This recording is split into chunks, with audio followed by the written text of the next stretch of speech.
안녕하십니까. 태양광 LVRT 인버터에 대해서 발표를 진행하게 된 19학번 박성훈이라고 합니다.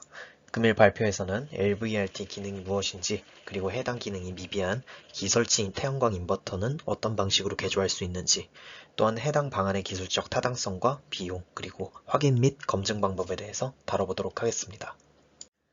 발표를 진행하기 앞서서 LVRT라는 기능보다 더 큰 범주인 발전 설비 내 개통 연계 유지 기능에 대해서 설명하고자 합니다. 그리고 그것 중에서 특히 LVRT란 무엇인가, 그리고 아까 말했던 것처럼 미설치된 LVRT 인버터가 굉장히 많은데 해당 인버터들은 어떻게 개조할 수 있는가, 그리고 그것들의 성능은 어떻게 검증할 수 있는가에 초점을 맞춰서 발표 진행하겠습니다. 먼저 발전 설비 내 개통 연계 유지 기능입니다. 발전 설비 내 개통 연기 유지 기능이라 함은 일단 전력망의 장애나 변동에 대해서 대응하고 전력 계통의 신뢰도 및 전기 품질 유지와 안정성 확보를 위해 필요한 기능이다 라고 제가 적어 두었는데요. 간단하게 설명을 하자면 이제 전력망에 고장이 발생하거나 흔들리는 불안정한 상황에서도 어떻게 안정적으로 전력을 공급할 수 있나 라고 이해를 하면 될 것 같습니다. 그래서 인버터의 출력 전압과 주파수 허용치를 낮추어서 전력망이 이상이 발생하였을 때, 고장이 발생하였을 때도 발전 설비가 안정적으로 운영할 수 있도록 도움을 줍니다. 크게 VRT 기능과 FRT 기능으로 나뉘는데, VRT 기능은 이제 전압을 조정하는, 그리고 FRT 기능은 주파수를 조정하는 기능이라고 생각해주면 될 것 같습니다. 그렇다면 해당 기능은 무엇이 중요하냐? 첫 번째, 전력 계통의 안정성을 유지할 수 있다. 재생에너지 같은 경우에는 이제 국내 같은 경우에도 점점 발전 설비가 늘어나고 있는데, 이렇게 발전량이 되게 다양한 외부 요인들에 의해서 많이 변동되게 되잖아요. 그때 안정성을 유지하는 기술적 대응이 굉장히 중요하다. 아까 앞서 말씀드렸던 스페인 정전 같은 일이 생기지 않기 위해서는 해당 방법이 굉장히 중요하다라는 거고, 두 번째로 이제 재생에너지의 효율적인 통합에 큰 도움이 됩니다. 효율적인 통합은 다른 말로 하면은 아까 말했던 것처럼 안정성을 유지하는 데에도 도움이 되고, 계통의 경제성과 효율성을 향상시키는 데 큰 도움을 줍니다. 이는 재생에너지의 활용도를 높이고 전력 손실을 줄이는 데에도 큰 기여를 한다. 그런 점에서 이 발전 설비 내 계통 연계 유지 기능이 굉장히 중요하다라고 이해하면 될 것 같습니다. 다음으로 LVRT에 대해서 설명하겠습니다. LVRT란 Low Voltage Ride Through라는 말의 줄임말인데요. 전력 계통의 이상으로 저전압이 발생하였을 때 이제 태양광 인버터, 여기에 제가 태양광 인버터라 설명을 해두었지만 풍력 발전기에서도 적용할 수 있습니다. 그렇게 인버터가 정지하지 않고 일정 시간을 유지함으로써 전력 계통의 안정성을 확보하는 기능이다 라고 생각해 주시면 될 것 같습니다.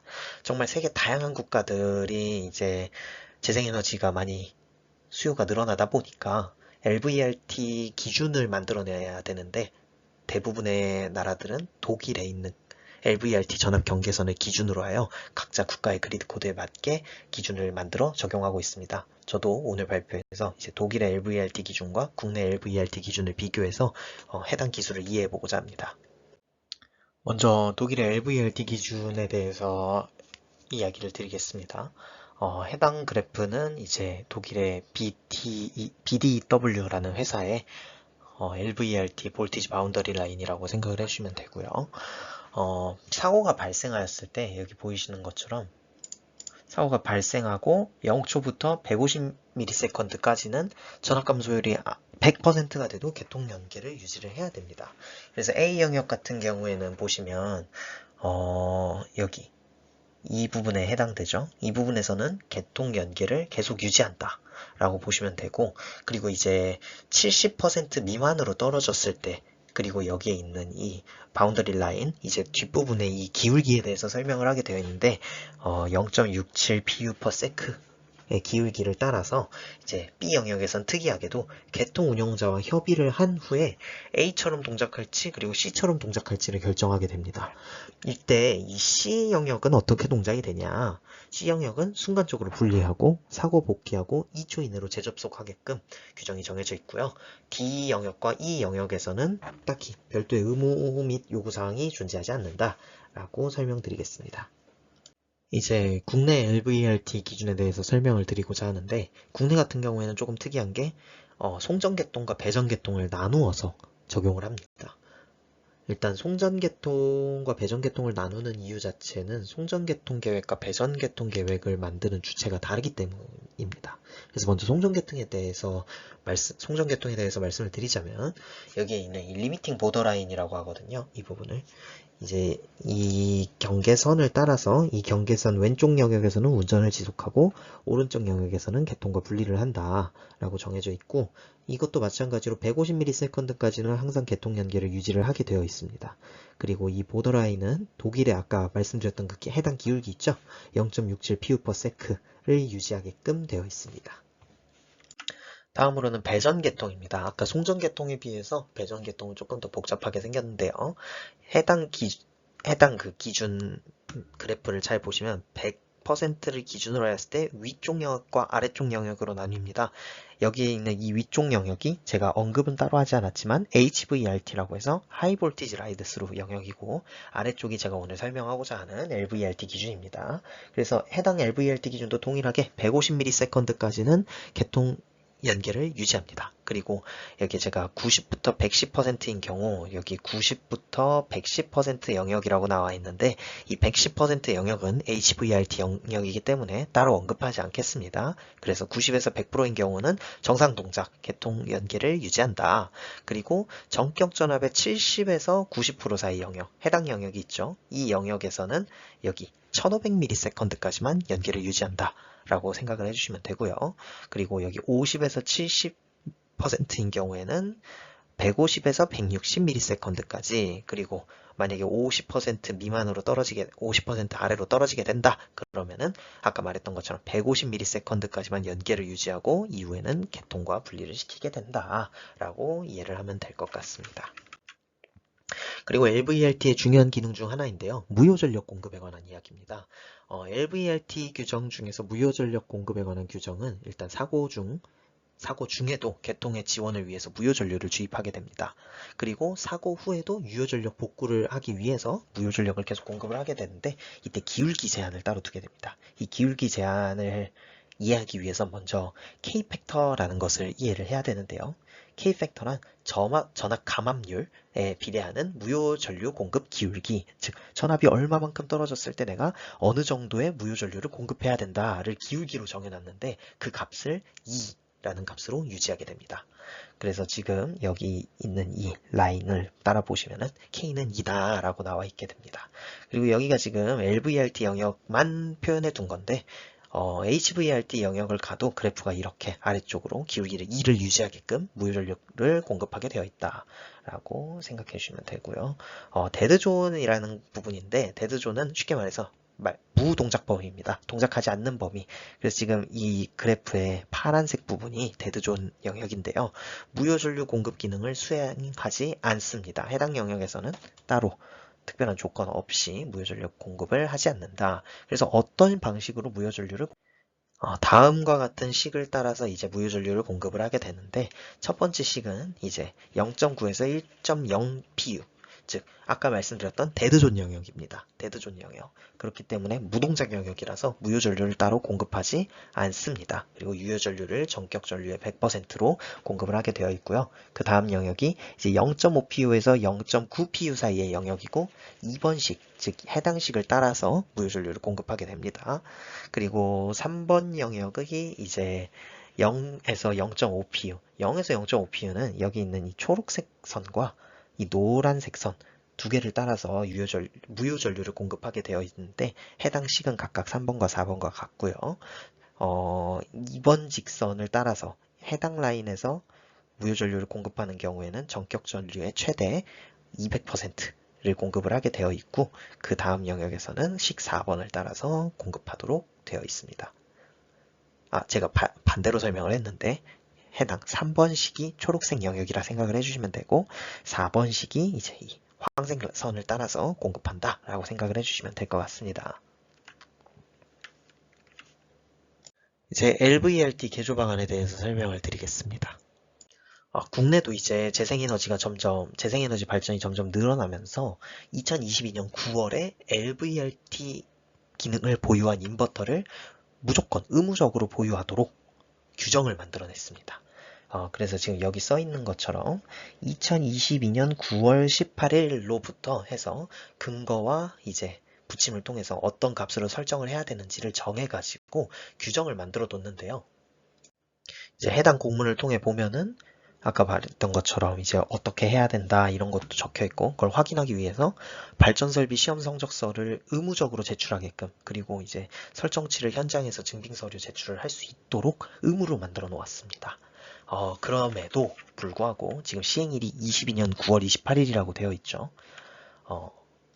자, 여기 보시면은 제가 기사를 하나 가져왔는데 23년 2월 27일 규정이 시행되고 나서부터 한 5개월 정도, 반년 정도라고 표현을 하겠습니다. 편의상.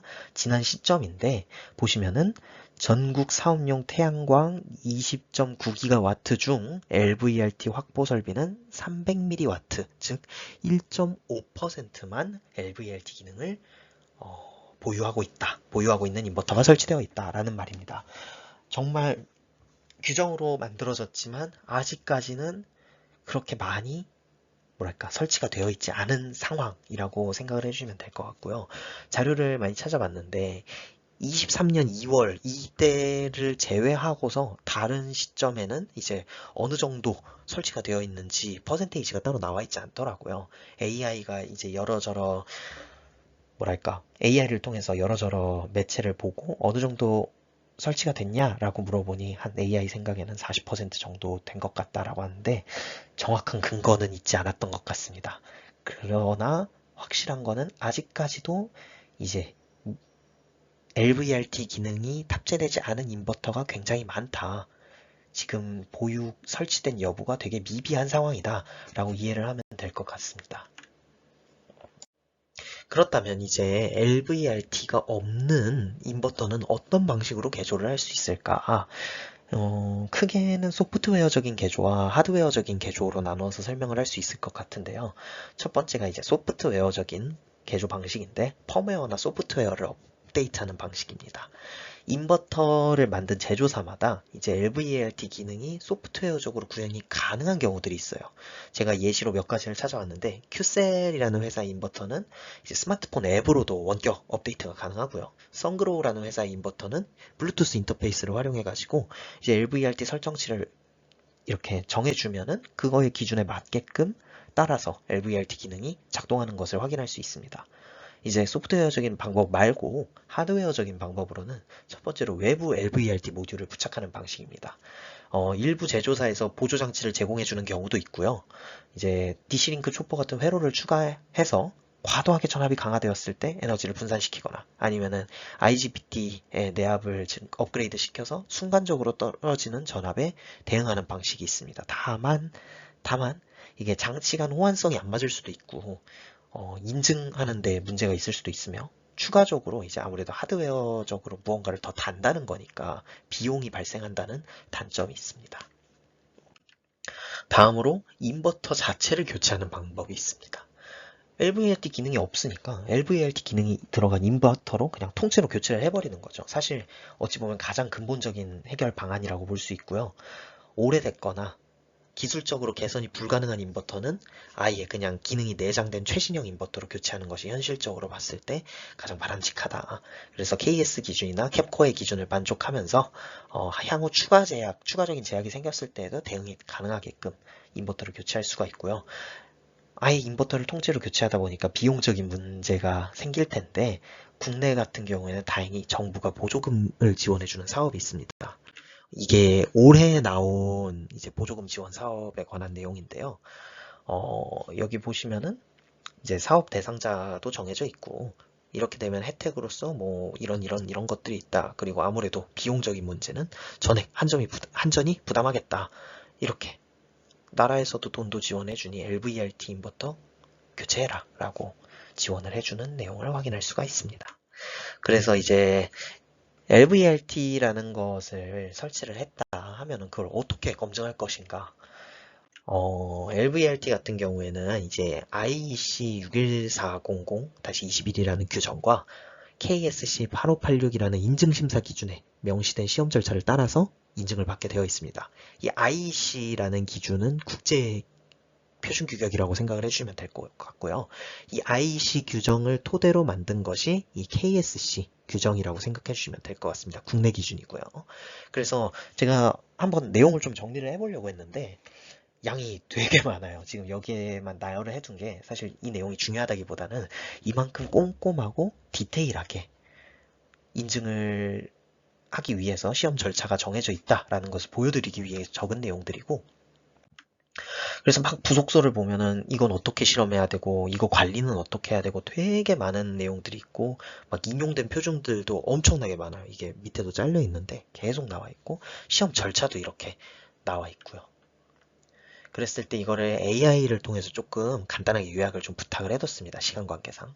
그래서 내용을 좀 확인을 해보면 시험의 목적으로는 여기 보시는 것처럼 최대 전격 전압에서 장시간 반복 운전을 하였을 때 성능이 얼마만큼 떨어지는지 혹은 고장이 나는지 안 나는지를 확인을 하게 되어 있습니다.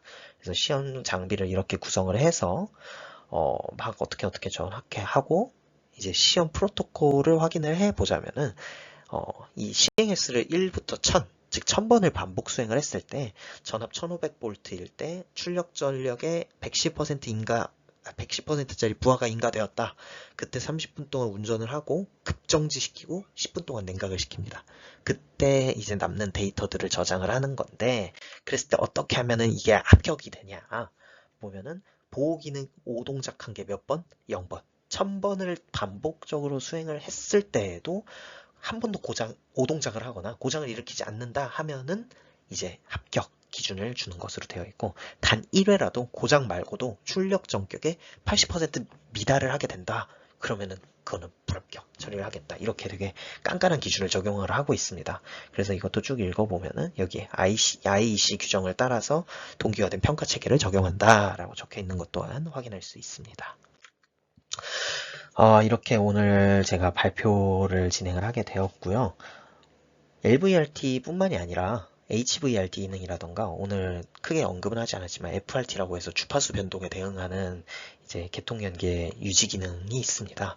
해당 기술들이 조금 더 꼼꼼하고 엄격한 기준을 통해서 다양한 인버터들과 재생에너지에 사용되는 다양한 인버터들이 적용이 된다면은 국내에도 이제 늘어나는 재생에너지 수요에 맞춰서 뭐랄까